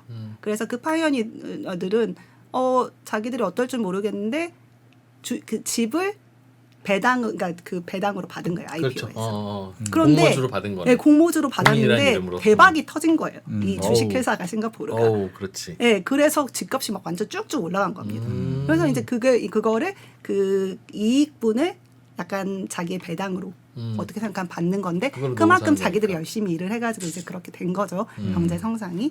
그런데 지금 이제 그 젊은 세대 같은 경우는 우리도 비슷하긴 하지만 뭐 부잣집에서 태어나서 걱정 없이 이미 경제 성장기를 거친 상태에서 했지만 막상 자기가 집을 사려고 보니까 집값도 비싸고 예전처럼 자기 부모님 할머니 때보다는 훨씬 그 이익을 낼 수 있는 상승분이 작다. 이런 거에 대해서 불만이 엄청 많아요. 젊은 세대들이. 그래서 제가 학교에서도 학생들한테 이제 그 디베이트를 시키는데 싱가포르의 주택이 어포더블 하냐, 언어포더블 하냐 이걸로 시키면 100% 언어포더블 하다고 합니다. 젊은 애들은. 이렇게 싼데도 그렇지. 이렇게 저렴한데도. 그래서 제가 막 보여주거든요. 다른 나라랑 비교해서. 다른 나라랑도 비교해서 보여줘도 끝까지 unaffordable하다. 이유는 그치. 할머니 때에 비해서 unaffordable하다. 이런 것들이 있습니다. 그래서 이게 이제 싱가포르 정부가 풀어야 할 숙제인 거예요. 그러니까 어떻게 생각하면 그 두 분은 집값이 오르는 게 좋으세요? 떨어지는 게 좋으세요? 저는 좀 떨어졌으면 좋겠어요. 왜냐하면 우리 애들이 집 사야 되거든요. 그렇죠. 네, 근데- 셋이나 되기 때문에 내 집 하나 있긴 있는데 그거 올라봐야 한 채 오르는 거고 떨어지면 세 명한테 기회가 되는 거니까 맞습니다. 나는 떨어지는 게 좋죠. 근데 이게 집값이라는 게 특히 싱가포르처럼 또 자가 비율이 높은 곳에는 굉장히 컨트로버셜 할 수 있는 게 집값이 오르길 바라는 사람이 되게 많잖아요. 90%. 예. 예, 게다가 이 사람들은 이게 노후 자산이란 말이에요. 그렇죠. 이따 이제 뭐 CPF 얘기할 기회가 있으면 더 말씀드리겠지만 이게 연금 자산이란 말이에요, 자기의. 자기 집이. 그러니까 올라야 돼요, 무조건. 떨어지면 절대 안 되죠. 그렇지. 그런데 너무 많이 오르면 또 그 젊은 세대들이 집을 사기에 불편하죠. 어포더블 하지가 않은 거예요. 액세스가 힘든 거죠. 그래서 요 사이의 균형을 야. 찾는 게 이 싱가포르 정부가 지금 고민을 하고 있는 부분입니다. 그러면 싱가포르는 다 자기 집에 살면 우리나라는 자기 집에 다 살지 못 사는 그게 임파서블한 이유가 서울에서 일하는 속초 출신의 젊은이들도 있는데 다 자기 집에 살아야 되면 속초 출신의 젊은이가 서울 집을 당장 살 수가 없잖아요. 저렇게 싸게 준다 해도 정부가 싸게 준다 해도 4억 5억을 모아야 되는데 그럴 수 있나? 그러다 보니 이제 그런 젊은이들은 서울에 있는 다주택자가 갖고 있는 새 집에 이제 살다가 집을 마련을 하는데 싱가포르는 그 문제가 어떻게 풀려요? 즉 아니야 연봉 2천만 원 젊은이라도 집 살 수 있어.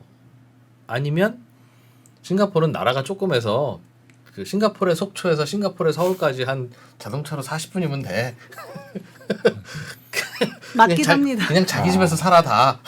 지방 젊은이라는 게 없어서 싱가포르는 새 집이 필요 없어. 인 겁니까? 뭡니까?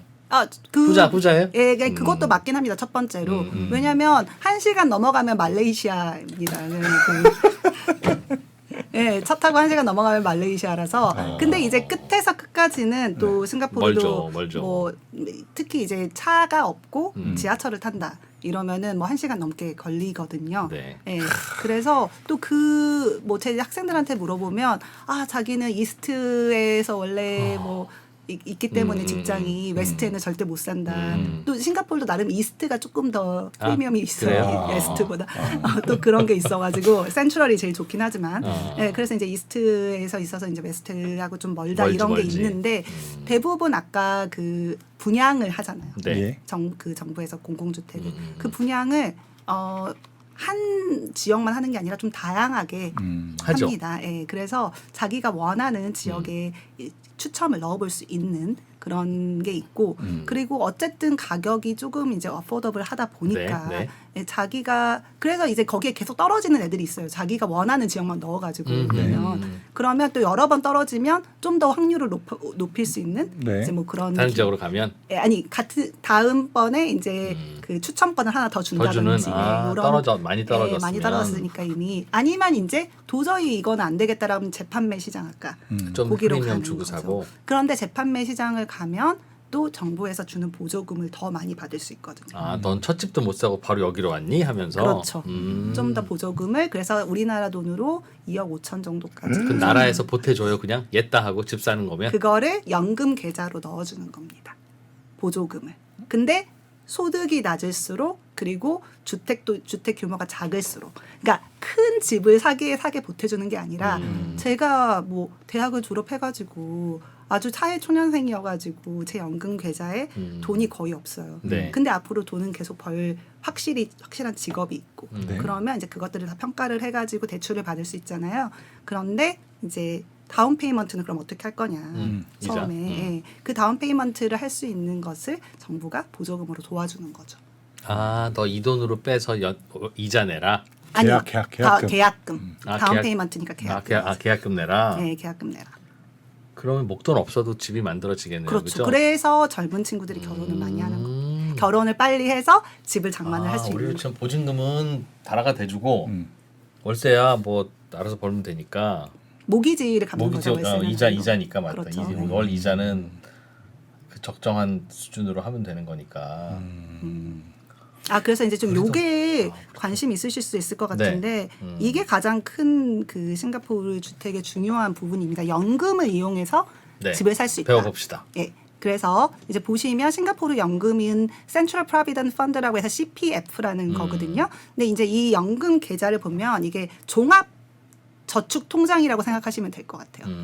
보면은 주택에 쓴 돈 계좌가 있고 예. 그 아래 그다음에 은퇴에 쓰는 돈, 그다음에 의료에 쓰는 돈 이렇게 세 개로 나눠져 있습니다. 그러면 일을 하면 고용인, 고용주 우리나라 국민연금도 그렇죠. 네. 그래서 이제 여기서 이렇게 돈이 쫙쫙 들어가서 뿌려집니다. 각 통장의 계좌에. 그런데 이 OA라는 거에 들어있는 돈을 이 돈으로 주택을 살 수가 있습니다.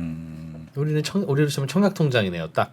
예, 그러니까 지금 우리로 생각하면 청약통장, 건강보험, 연금통장이 한 개로 합쳐져 있다. 이렇게 생각하시면 될 것 같고 좋은 게 뭐냐면 이 OA에 돈이 이제 뿌려지잖아요. 네. 그래서 요게 아까 제가 말씀드렸던 보조금도 여기로 들어오는 겁니다. 그러니까 그냥 캐시로 뭐 2억을 주는 게 아니라 네. 여기로 쏴주는데 쏴주면 이 그거- 돈은 자기가 캐시화를 할 수가 없어요. 당연히 계약금 내야 되니까. 그렇죠. 주택에 살 때만 쓸 수 있는 겁니다. 그리고 주택을 팔았다. 그럼 다시 여기다 돌려놔야 돼요. 그렇지. 당연히 갚아야지. 자기의 미래에 나한테 빌린 거예요. 이 자기 OA라는 개인한테 주긴 하는데 저건 연금으로 넣어놔야 언제 되는구나. 찾았을 수 있어요? 은퇴 후에 찾았을 수 은퇴 있어요? 후에 아. 이제 연금으로 거기서 나가는 겁니다. 그래서 이게 여기 보면 55세 도달 시 자금이 이전돼서 리타이어먼트 어카운트로 가잖아요. 네. 그러니까 55세 이후에 그 돈이 이제 은퇴 자금으로 흘러 들어가서 이후에 계속 연금을 받는 그런 구조입니다. 저 계약금은 집값의 대략 한 10% 정도입니까? 다운페이는? 아니요. 싱가포르 지금 이제 25% 다운 페이먼트 해야 됩니다. 집값은. 그럼 일반적인 집값의 25% 정도를 정부가 목돈으로 그냥 서민들한테 주는 거네요. 근데 이제 그죠? 인컴이 아주 낮은 사람들. 그러니까 전부 다 받으려면 아까 그거를 최대가 2억. 최대가 2억 5천이다. 되게 어떻게 보면 좀 소득이 낮고 소득이 낮고 집도 작은 집을 사고 그다음에 부모님과 가까이 살아야 되고 되게 여러 가지 이제 모든 걸 다 끌어모았을 때 2억 5천이라는 겁니다. 그리고 당연히 생애 첫 주택 구매자여야 하고 이런 여러 가지 조건들을 다 충족했을 경우 그 정도 받을 수 있다. 근데 그게 말씀하신 대로 보증 그 처음에 계약금을 낼 수 있을 만한 돈인 거죠. 정말 자기가 소득이 낮다. 우리로 치면 야 그거 수억 되는 돈인데라고 생각은 드는데 그게 싱가포르는 가장 밑바닥으로 깔리네요. 그렇습니다. 우리나라는 그거 운 좋은 청약통장 가점 높은 현금 부자들한테 쏠리는데 맞습니다. 이런 거 생각하면 정말 억장 뒤집어지는 듯. 싱가포르로 이민 갈까? 쉽지는 않죠, 그죠? 네가 이민 온다고 받아주냐라는 생각을 하겠죠. 영주권 따기가 하늘의 별 따기입니다. 제가 영주권이 없어가지고 아직도 네, 지금 너무 많이 싱가포르에 오고 싶어 하니까 네. 한국 분들도 많이 오시고 해서 영주권 따기는 쉽지 않지만 기자님이 오시면 딸 수 있을 것 같습니다. 내가 싱가포르라도 나는 안 받을 것 같은데 왜 굳이 그냥 듣기 좋으라고 하시는 말씀인데 이구나. 그리고 이제 좋은 게 이것도 하나 이제 보여드리면 이렇게 돼요. 그래서 금방 제가 말씀드렸던 이제 그 펀드의 흐름인데 네. HDB에서 이제 그 주택 보조금을 주잖아요. 아까. 예. 그래서 제가 아까 말씀드렸던 게 요 엘리저블한 그 생애 첫 구매자는 최대 23만 불까지, 그러니까 하나로 뭐 2억 5천 정도까지 받을 수 있다라는 거고요. 네. 이게 지금 그 연금 계좌로 들어가면 OA 아까 보통 그 계좌 어카운트의 이자율이 2.5%거든요. 그런데 만약에 내가 모기지론을 받는다, 그럼 그 이자가 2.6%입니다. 결국은 0.1%만 내는 거예요. 어떻게 내는 거냐면 제가 주택을 샀잖아요. 그러면 저는 계속 일을 할 거 아니에요. 예. 일을 하는 순간 하는 한 계속 이 연금으로 의무 납입이 되죠. 그러면 여기서 모기지 상환이 다 자동으로 되는 겁니다. 네. 제가 매달 어디서 모기지를 해가지고 대출을 갚고 이럴 필요가 없이 자동입니다. 그냥. 그러면 얼마를 받아야 되는 거면 네, 자동으로 모기지 상환이 매월 되는 건데 그 차이가 0.1%다.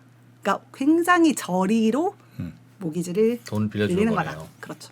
교수님 제가 이해한 바로 하면 그 싱가포르 학생들은 이 주택 정책에 대해서 전혀 불만이 없어야 될 것 같은데 왜 불만인 거예요? 언더스탠딩 다니는 장 기자님도 불만이 가득하잖아요. 네. 언더스탠딩 입사하고 싶은 분들도 되게 많아요.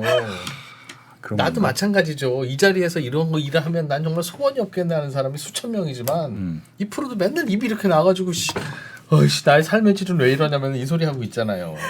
다 원래 자기가 가진 건 그러니까 작아 보이고. 싱가포르 그죠? 맞습니다. 대학을 그러니까. 나와서 일을 할 정도면 저 시스템 안에서 집을 구할 수 있는 거잖아요.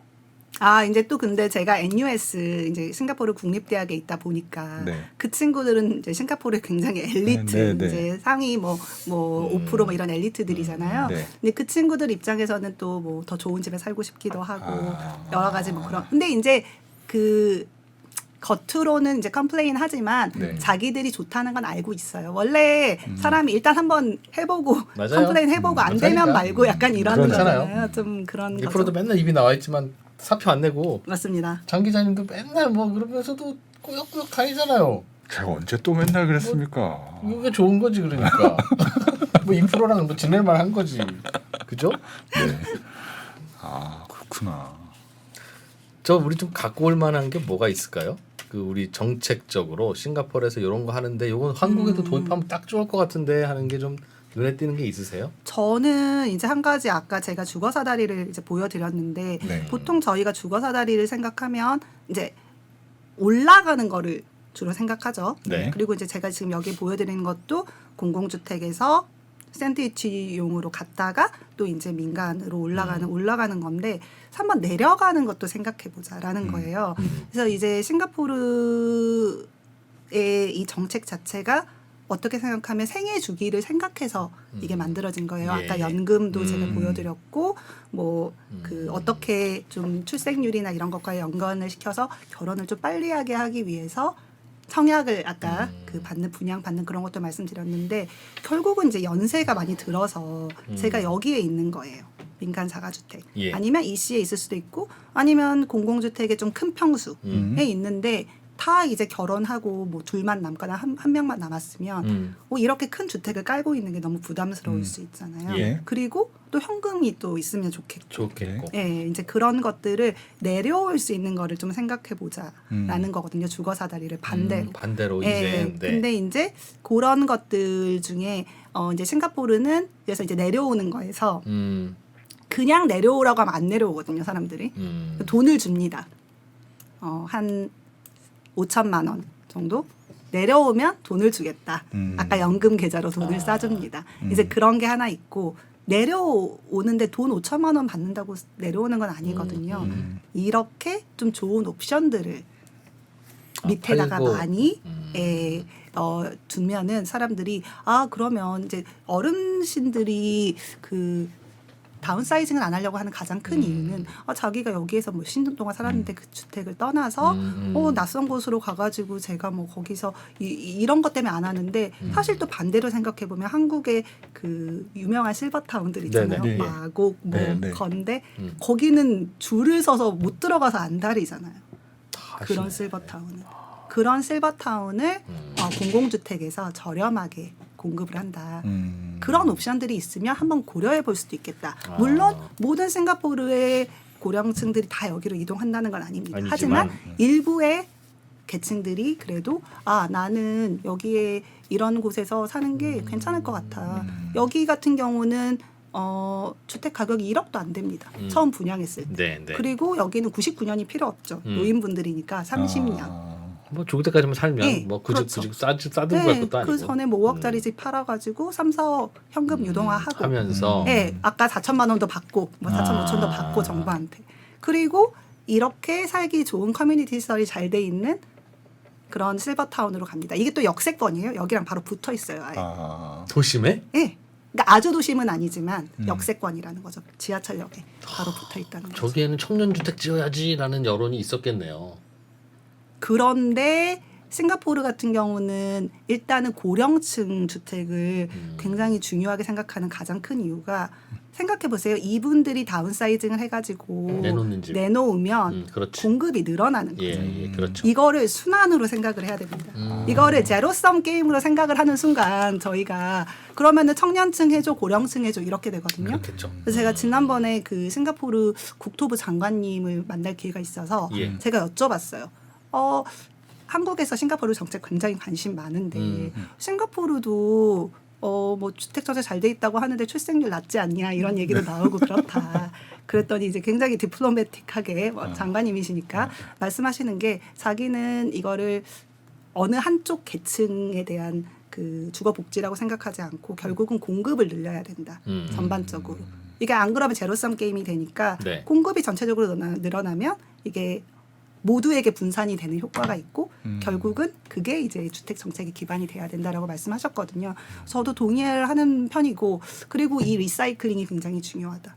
그래서 주거 사다리가 중요하고 올라가는 것도 중요하지만 내려오는 것도 중요하다라고 봅니다. 봐요. 저런 거는 땅은 정부 거고 짓는 것도 정부 비용 돈으로 짓는. 이거는 이제 공공주택이기 때문에 정부 비용으로 지었습니다. 그럼 그리고 이제 분양을 한 거죠. 이분들 다운사이징 할 때 또 5천만 원 또 주고. 그렇죠. 정부 돈이 많이 있어야겠네요. 그렇죠. 이거 같은 경우는 이제 유도를 하려고 하는 거니까 인센티브를 줘야지. 근데 우리도 저런 거 하자고 하면 예산이 없네 뭐 이런 얘기는 안 나올 거예요. 즉 싱가포르 정부는 어디에서 돈 나오는 주머니가 좀 따로 좀 있어서 저런 걸 해요? 아니면 나라 살림은 비슷하고 세율은 비슷한데 얼마나 저런 쪽에 더 쓰고 다른 쪽 아껴 쓰느냐에 달렸어? 인가요? 일단은 싱가포르 이 HDB는 만년 적자입니다. 당연히 예상하시겠지만 우리나라 LH처럼. 예, 네. 우리나라 예전에 그 주공처럼. 그래서 한 정부의 예산의 2%에서 5% 정도, 많을 때는 6조 정도까지 이걸 예. 보전을 하기 위해서 메꿔줍니다. 음. 예, 그래서 가장 중요한 거는 이 주택 정책이 너무 중요한 국가의 인프라이고 이 주택이 아까도 이제 제가 연금이랑도 연결해서 그리고 노후 보장, 네. 뭐 세대 간의 순환 이런 것들에 다 주택이 들어가는 거예요. 그래서. 그러니까 이게 너무 중요한 운영 시스템이기 때문에 이걸 포기하지 않고 국가가 어느 정도의 돈을 들이더라도 이거를 이제 꼭 하겠다라는 강한 의지가 있는 거고 사실 저는 한 5% 정도 우리가 투자해가지고 주택 문제를 어느 정도 해결할 수 있으면 한국도 못할 건 없다라고 생각을 하는. 그게 가난한 분들 뭐 1, 2억씩 연금 계좌에 꽂아주는 그런 예산까지 다 포함한 거겠죠? 네, 그런 것까지 그러겠죠? 포함하는 겁니다. 근데 이제 워낙 스케일 자체가 당연히 한국이랑 싱가포르는 비교가 안 되니까 그거를 뭐 저희가 1대1로 놓고 비교를 하기는 힘들겠지만 근데 이제 그만큼 저희가 예산 규모도 더 크니까 뭐 한국이. 그건 네. 뭐 제가 이제 뭐 정치 쪽은 잘 몰라서 예산이나 이런 건 잘 모르겠지만 예. 그 말이 인상적이네요. 그러니까 어떤 집이라도 공급을 하면 그게 다 순환돼서 누가 그 집으로 일가 가면 그 집은 남는 거고 하면서 제일 품질 떨어지는 거는 자꾸 공실이 될 거고 그러면서 전체적으로 다 좋아지는 거다. 그렇죠. 뭐 그 얘기 2%가 10년 전부터 했는데 2%가 할 때는 무슨 아무 얘기도 아니고 싱가포르 주택 장관이 하면 역시 많이 배운 사람이라 얘기가 다르군. 근데 그렇잖아요. 그래서 자꾸 돈 지출해 가면서 공공 아파트 지으려고 하지 말고 LH가 직접 한강변에 호화 아파트 지어서 부자들한테 팔아라. 남겨 먹고. 그러면 그래도 부자들은 그 아파트 들어가면 부자들이 살다가 남는 집은 또 시장에 나오니까 결국은 시장에 공급은 되는 거면서 또 정부 돈은 안 드니까 그 사업은 계속 할 수 있잖아요. 근데 이제 나라가 뭐 LH가 왜 호화 주택을 부자를 위해서 짓냐 또 그런 여론 돌파하느니 그냥 안 하고 말지라고 한다고 했더니 그때는 또 욕도 참 많이 먹었네 2%. 교수님이 똑같은 얘기 하시는 거죠 지금 그죠? 뭐 아주 똑같은 얘기라고는 근데 저는 이제 동의를 하는 부분이 이제 사실은 그 한국은 정부와 공기업에 대한 신뢰가 사회적 신뢰가 낮은 편이잖아요. 네. 그래서 저는 악순환이라고 봐요. 그게 이런 주택 정책 그리고 공급을 하기 위해서는 장기적인 시간이 필요한데 네. 신뢰가 없으니까 장기 권한을 안 줘요. 그러니까 장기 권한이 없으니까 못 해요, 이거를. 그러니까 아웃컴 실적이 안 좋으니까 더 신뢰가 안 쌓여가지고 이게 악순환인 거예요. 장기 권한이라는 건 뭔데요? 뭐 이 확실한 공공주택을 할 수 있는 아까 뭐 적자를 보존해주고 그리고 토지를 이렇게 자기가 수용을 하면은 그걸 가지고 실제로 공급을 할 수 있는 이런 시스템을 확실하게 장기 정권이 바뀌어도 이 권한이 바뀌지 않도록 KPI가 바뀌지 않도록 좀 어느 정도 이거를 보장을 해주는 건데 우리는 정권 바뀌면 지금 사장님 안 계시잖아요. LH. 네. 계속 바뀌고 리더십이. 이렇게 되다 보니까 장기적으로 뭘 할 수가 없어요. LH가. 그리고 더 중요한 거는 적자를 내면 방만 경영, 흑자를 내면 방금 말씀하신 것처럼 공기업이 장사를 해? 이렇게 됩니다. 그럼 어쩌라는 건지 사실 모르겠는 거예요. 그렇죠. 뭐 맞아요. 축구 선수한테 골도 넣고 수비도 하고 심판 눈치도 보고 뭐 이렇게 다 하라는 건데 네. 사실 불가능하거든요. 그게 그래서 좀 확실한 목표를 정해놓고 뭘 해야 하는지 LH가 그걸 가지고 장기적인 목표를 정하고 거기에 확실하게 할 수 있는 서포트를 좀 해주고 이렇게 해야 되는데 일단 지금 국민적인 신뢰가 너무 낮아서 사실 가능할지 모르겠어요. 우리는 집값이 오를 때 가만히 보면요. 야 이거 지금 안 사면 더 올라. 지금 안 사면 더 올라. 더 올라. 그러면서 막 급하게 사고 하는 것 때문에 팍팍 올라가고 그 값이 그냥 고정되고 또 뭐 이렇더라고요. 근데 싱가포르도 보니까 최초의 내 집을 나라에서 싸게 주기는 했는데 그거 마음에 이제 안 들고 성에 안 차서 그 다음에 내가 더 좋은 집 사러 가면 그 다음부터는 싱가포르 국민들끼리 뭐 경쟁하는 시장도 있지만 어쨌든 시장이고 네. 그러니까 집값이 오를 것 같으면 빨리 잡아야 된다는 초조함은 똑같이 있을 것 같은데 패닉 바잉 있죠. 있을 수 있는데 최근에 이제 그 집값이 좀 오른 이유가 그 패닉 바잉 때문에 좀 거기도 올랐었습니다. 있어요? 예. 그래서 그 코로나 이후에 사실 공급이 조금 늦어졌거든요. 예. 아무래도 뭐 네.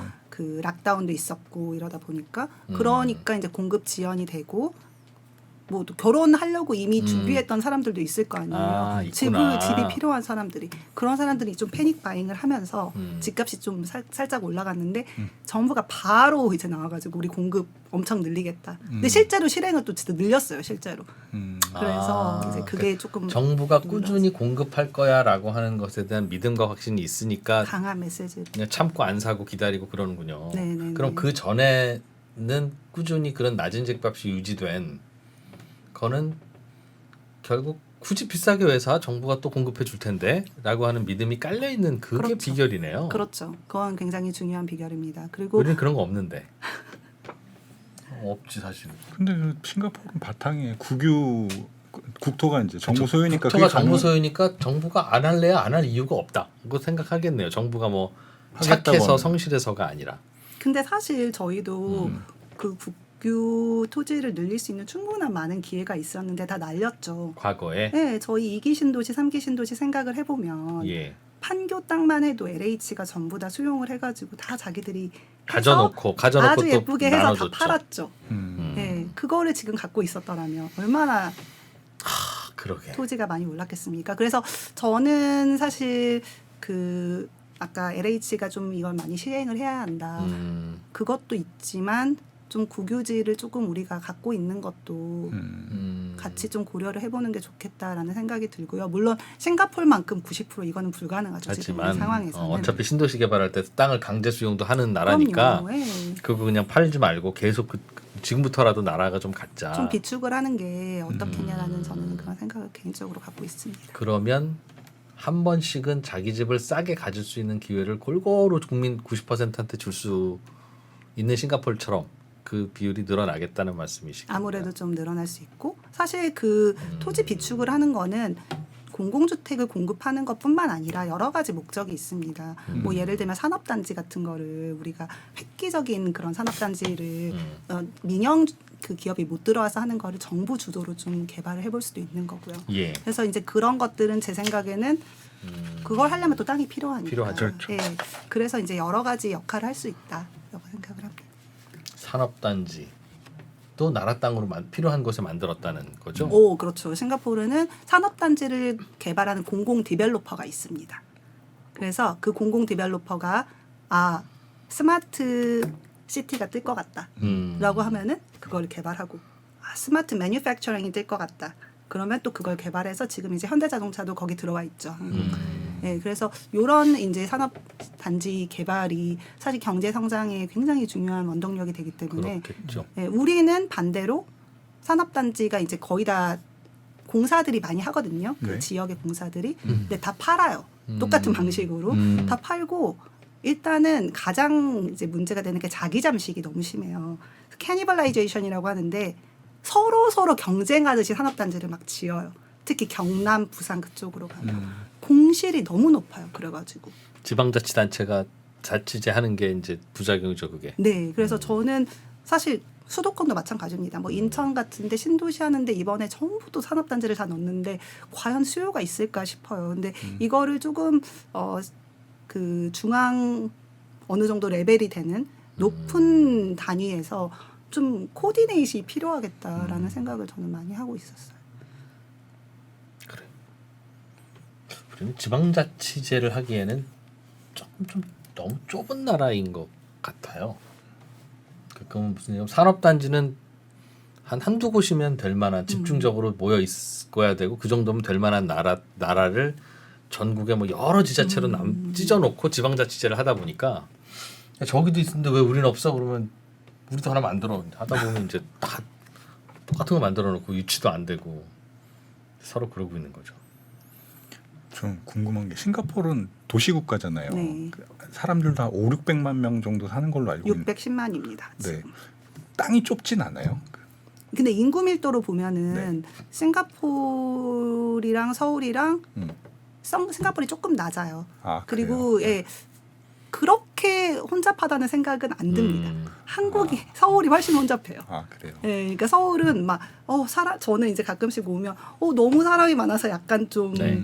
예, 특히 막 요즘에 명동 같은 데 가면 예, 지난번에도 주말에 홍대 갔더니 막 줄 서서 이 지하철역에서 올라가더라고요. 그런데 많죠, 맞아요. 예, 근데 싱가포르는 그 정도는 아니고요. 아무래도 조금 이렇게 퍼져 있고 중심지는 이제 번잡하지만 또 그 번잡한 만큼 또 이런 지하철도 되게 많이 이렇게 흩어져 있고 해서 사실 그렇게 번잡하다는 느낌은 안 드는 것 같습니다. 왜 여쭤봤냐면은 그 우리는 뭐 강남이나 뭐 서울 시내 이제 너무 빡빡하고 그 질 땅이 없다. 그러니까 뭐 좀 용적률을 확 높여서 좀 더 빡빡하게 고밀로 짓는 게 좀 해법이 되지 않을까. 뭐 그런 논의도 좀 있었거든요. 네네네. 그래서 싱가포르도 좀 좁은 거면 그런 걸 한번 해보지 않았나?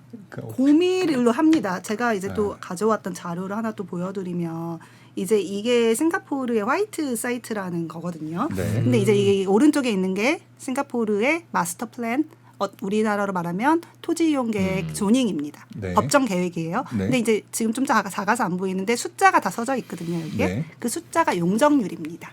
근데 여기가 이제 마리나 베이 샌즈 있는 데거든요. 그러니까 여기가 가장 이제 프라임 지역이죠, 싱가포르에. 번화가. 네. 예, 그 뒤에 가든스 바이 더 베이도 있고. 근데 보면은 다 10 이상이에요. 그러니까 10 이상이라는 거는 1000%거든요. 네. 엄청 높은 거죠. 제가 알기로 여의도가 지금 이게 몇 프로인지 모르겠어요. 이게 아마 한 이 정도 될 것 같아요. 네, 1000% 맞아요. 정도.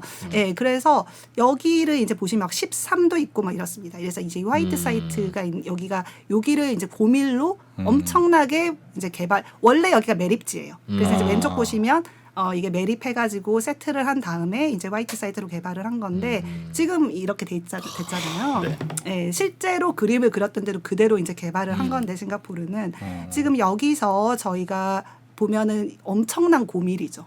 예. 고밀로 개발했고 왜냐하면 1000%씩 이렇게 그러니까. 했으니까. 예, 그런데 근데 여기는 다 집만 지은 건 아니고요. 복합입니다. 오피스도 있고 상가도 있고. 예, 그래서 화이트가 뭐냐면 이 화이트라는 거는 도화지를 줄 테니까 디벨로퍼한테 너네가 그려와. 라는 겁니다. 근데 이제 한국에서 조금 오해를 하고 있는 게 용적률을 상향하려고 이걸 쓰시려고 하는 거예요. 한국에서는 자꾸 화이트 사이트를. 그래서 서울의 이제 비욘드 조닝 같은 경우도 싱가포르 거를 벤치마킹해서 우리는 용적률을 높입시다. 뭐 용산 같은데 이렇게 하는 건데 제가 누차 이제 계속 말씀을 드리는 게 이건 용적률을 하기 위해서 높이 상향을 조정하게 하는 게 아니라 싱가포르에서는 민관 협력을 좀 더 유연성 있게 하려고 하는 겁니다. 그래서 관에서 가벌먼트에서 민영 기업에게 좀 유동성을 주는 거예요. 플렉서빌리티를 주는 거예요. 여기를 상업으로 자기가 결정을 하지 않고 너네가 생각했을 때 가장 좋은 비율로 복합으로 해서 짜와봐 이거거든요. 정부 땅이지만. 예, 굉장히 그래서 더 필요하죠. 좋은 땅이니까. 네. 왜냐하면 디벨로퍼가 시장 상황을 훨씬 잘할 거 아니에요. 정부보다. 그러면 디벨로퍼가 지금 시기에는 호텔이 호황이야. 그럼 호텔 30% 넣자. 다음에 뭐 주택 한 20%, 뭐 복합으로 무조건 해야 되니까 그 다음에 뭐 리테일도 괜찮으니까 20% 넣고 나머지 30%는 오피스로 하자. 시장 상황을 제일 잘 아는 건 디벨로퍼입니다. 디벨로퍼에게 이걸 맡기겠다는 거예요. 그래야지 디벨로퍼가 또 입찰할 때 지가를 높게 쓸 거 아니에요. 그겁니다, 결국은. 그래서 이게 왜냐하면 이 땅을 다 파는 거잖아요, 정부가. 예, 입찰을 붙여가지고 파는 건데 이것도 그냥 아예 파는 게 아니라 99년이에요? 99년. 예, 99년으로 팝니다. 그러니까 그 99년 팔 때 근데 많이 벌수록 좋잖아요. 지가가 높을수록. 그렇기 때문에 이제 그런 식으로 경쟁을 시키는. 저거 근데 99년으로 주면요. 중국도 아마 비슷할 텐데. 저거 이제 다 한 20년 남는 시기가 올 거 아니겠습니까? 그러면 건물은 뭐 그대로 있을 수도 있고 리모델링을 해야 될 수도 있고 그런 상황일 텐데. 그때 20년 후면 정부한테 반납해야 돼 이 땅. 건물만 우리가 뛰어갈 수 없으니까 건물도 정부 거 되는 거야. 가 되면 그때부터 관리 안 할 거거든요. 20년밖에 못 쓰는 거를 그냥 간신히 페인트 칠이나 좀 하고 그러지 무슨 관리를 하겠습니까? 근데 그게 별로 안 좋은 지역이고 비싸지 않은 지역은 그렇게 예. 될 수가 있죠. 싱가포르도 실제로 그렇게 된 뭐 쇼핑몰들이 몇 개 있긴 합니다. 그런데 여기에 엄청난 돈을 내고 자기가 들어왔잖아요. 네. 그러면 당연히 최대한 뽑을 때까지 뽑아야 되는 거잖아요, 수익을. 그렇게 안 하고 보통 싱가포르는 이런 프라임 지역은 한 50년쯤 됐을 때 다시 정부에 자기가 제안을 할 수 있습니다. 우리가 여기서부터 지금부터 100년. 우리가 재건축하고 싶다. 이거를 재건축하고 싶은데 그 재건축을 할 때 그러면 탑법을 해야 되는 돈이 얼마고 이제 다시 100년을 하는 거니까. 네네. 그리고 또 용적률을 더 높게 받고 그러면 또 거기에 따른 이제 추가 부담금이 있습니다. 똑같네. 네, 그거를 내고 재건축을 이제 하게 유도하는 게 이제 싱가포르 정부의 그 전략이고요. 그리고 실제로 요쪽 보면 파란색이잖아요. 원래는 하얀색. 예. 아까 화이트 사이트는 하얀색인데 기존에 있던 도심지거든요. 여기가 CBD인데 네. 기존에 있던 파란색 이거가 이제 지금 한 20-30년 된 건물들이 많아요. 네네. 예. 여기를 지금 엄청난 용적률 인센티브를 30%까지 주고 최대 지금 재건축을 유도하고 있습니다. 그런데 싱가포르는 오피스 수요가 굉장히 크고 또 여기에 지금 이제 복합으로 들어오면 주거 수요도 있기 때문에 디벨로퍼들이 그거를 하려고 지금 안달이 나 있는 상태입니다. 용적률 30%면 굉장히 크거든요. 그렇겠지. 결국은 계속 영원 무궁이 저건 민간한테 임대로 줄 수밖에 없을 수도 있겠으나 중간중간 정부가 소유권을 갖고 도장 찍는 절차를 만들면 뭐 어쨌든 간에 중간에 조금씩 회수가 되겠네요. 그리고 가장 좋은 건 정부가 이거를 갖고 있으면 자기들이 생각하는 비전 하에서 민간 기업들이 움직일 수 있도록 하는 거예요. 그러니까 제가 생각했을 때 아까 한국처럼 다 땅을 완전히 팔아버리면 문제는 뭐냐면 나중에 정부가 생각했을 하고 싶은 거 못하죠. 네, 이 비전이 바뀌잖아요. 네네. 이 시기가 지날수록. 그런데 한국은 그걸 할 수가 없는 거예요. 그 비전을 정부가 좋은 아이디어가 있어도 실행을 할 수가 없는 거예요. 이미 내가 이거 내 땅인데 왜 이래라 저래라야 이렇게 되는 거잖아요. 근데 이제 싱가포르는 어쨌든 정부가 그 끈을 가지고 있으니까 자기들의 비전 하에 전체적인 도시를 움직일 수 있는 그런 권한을 가지고 있는 거죠. 싱가포르니까 99년만 임대 준다고 하더라도 우리 오너십은 아니지만 들어가서 해보자. 일 수도 있겠다는 생각이 드네요. 싱가포르 아니라 부산 정도만 돼도 저기 저 땅 우리 외국인 누구에게도 99년 임대할 테니까 플랜 갖고 와 보세요 하면 왜 그렇게 갖고 생각하세요? 올까 그런 생각이 듭니다. 수요가 없어서? 예, 그러니까 우리는 팔려고 해도 안 팔리는 땅들도 지방에 많잖아요. 산업단지라고 하는 게 결국은 그거 아니겠습니까? 그러니 그러니까 제가 왜 저 걱정을 좀 했냐면 싱가포르처럼 모든 토지를 국유화하면서 국가가 가지면 많은 문제가 해결될 것도 같은데 우리나라는 국유화된 어떤 자산이나 조직이 돌아가는 거 보면 저래서 민영화해야 되라는 느낌이 또 물씬 그때그때 들거든요. 그러니 토지를 국가가 다 갖고 관리하고 그러면 오죽 잘하겠냐, 오죽 효율적이겠냐.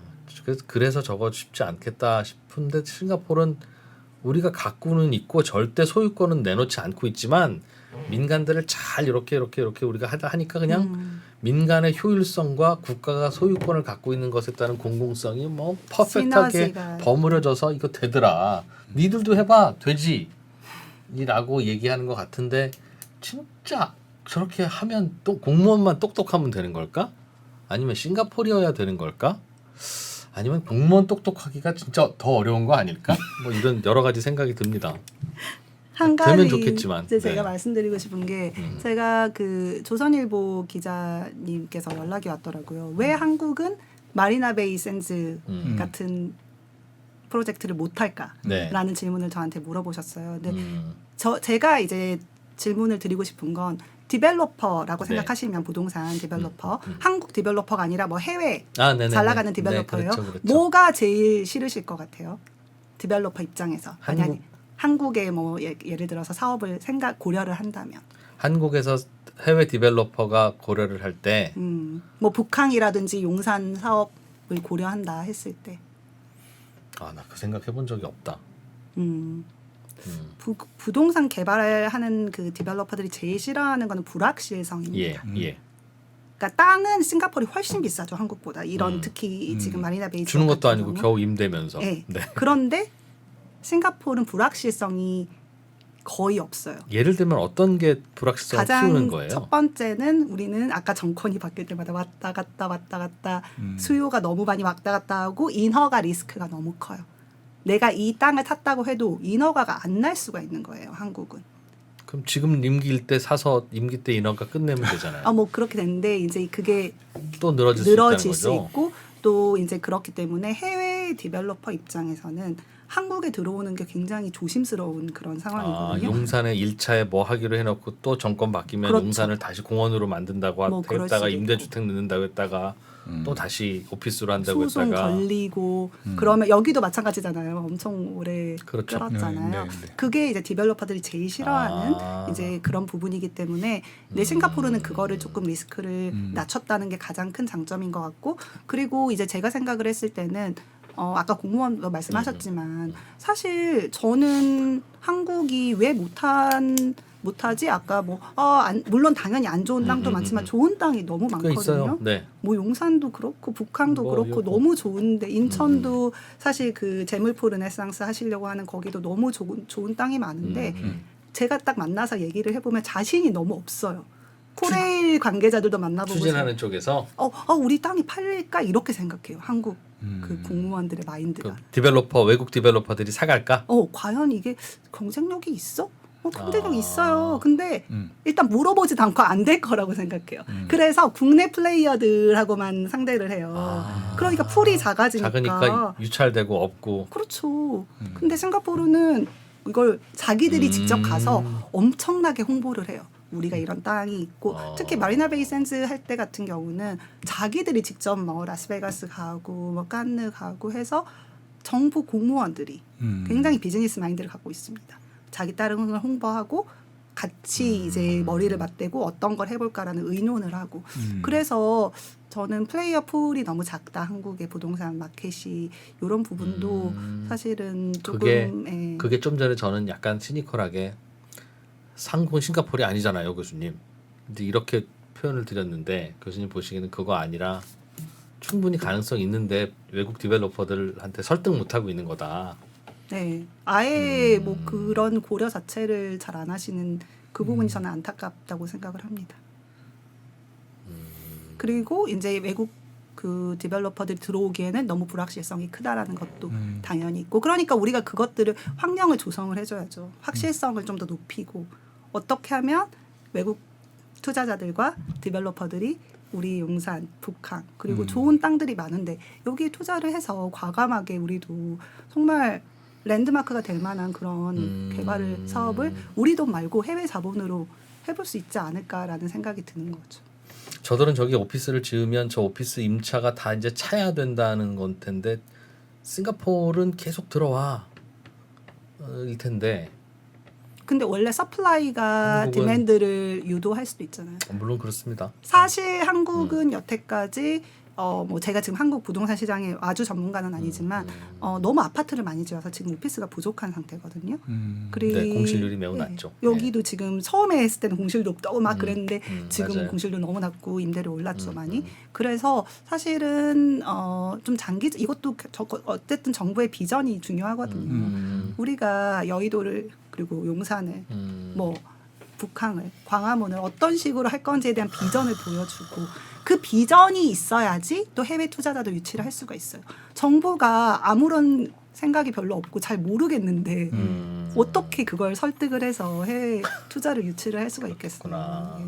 싱가포르 공무원들이 비즈니스 마인드여갖고 똑똑하다. 저 기본적으로. 공무원들을 보통 어떤 식으로 뽑냐면 그 아주 똑똑한 고등학교 졸업하는 학생들을 전 장학금을 주고 그 국비 장학금을 주고 뭐 하버드, 스탠포드 이런 데로 보내요. 학부를 유학을. 공무원 뽑기 전에. 네. 그러니까 오. 대학교를 그렇게 대학교를? 보내요. 그래서 가장 똑똑한 그 엘리트 스콜라라고 하거든요. 싱가포르에서 예, 스콜러들을 뽑아가지고 그 엘리트들을 전부 그런 학교로 보내서 이제 대신에 본드가 있죠.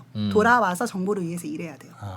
갔으면. 예, 이제 돈을 대줄 테니까 돌아와서 최소 뭐 4년 5년 정부를 위해서 일해라라는 거고. 그래서 이제 이 친구들이 젊은 애들이 돌아와가지고 얼마나 똑똑한 애들이겠어요. 네. 정부에서 다 이제 일을 하니까 당연히 조직이 굉장히 효율적으로 돌아가고 이런 좋은 아이디어, 막 반짝반짝한 아이디어들이 나오는 거고. 나오겠네. 그리고 월급도 많습니다. 사실 이게 그렇다면서요? 월급이 낮으면 솔직히 누가 가려고 하겠어요. 똑똑한 그러게요. 친구들이. 그래서 월급도 어느 정도 사기업하고 이렇게 맞춰주는 거죠. 맞춰줘서. 아주 높지는 않지만 그래도 상당히 괜찮습니다. 재밌네. 종종 와서 싱가포르 얘기 좀 해주세요, 교수님. 네. 우리가 배울 것도 많고 살짝 오해하고 있는 것도 있었고 그러네요, 진짜. 네. 많이 배웠죠. 나도 오늘 새롭게 알게 된 게 많아서 네. 매우 즐거운 시간이었습니다. 교수님 고맙습니다. 잘 배웠습니다. 감사합니다. 또 뵐게요. 네. 이것까지는 사실은 안 하려고 그랬습니다. 네. 솔직히 말하면 이거 뭐냐면요. 여의도에 있는 그 거래소 같은 곳에서 기업 IR 행사 소규모로 대규모로 많이 하고 있는 거 알고 있습니다. 그렇습니다. 그거 이제 할 때 우리한테 얘기하고 인터뷰도 좀 하고 그거 투자자들이 다 그 거래소 갈 수 없잖아요. 자기들끼리만 속닥속닥하고 끝내버려 왜. 그렇지. 그러니까 이제 하셔야 된다. 지금은 하시면 좋아요. 해주세요 라고 하지만 이제 만약에 우리한테 허락 안 받고 막 IR 했다 그러면 그때부터는 이제 그 회사 손볼 회사 명단 적어놓고 그렇습니다. 그 회사에 무슨 약간이라도 악재가 있으면 저희가 막 동네방네 소문 내고 그래서 막 주가 반토막 내고 그럴 겁니다. 우리 분명히 시작했다. 네.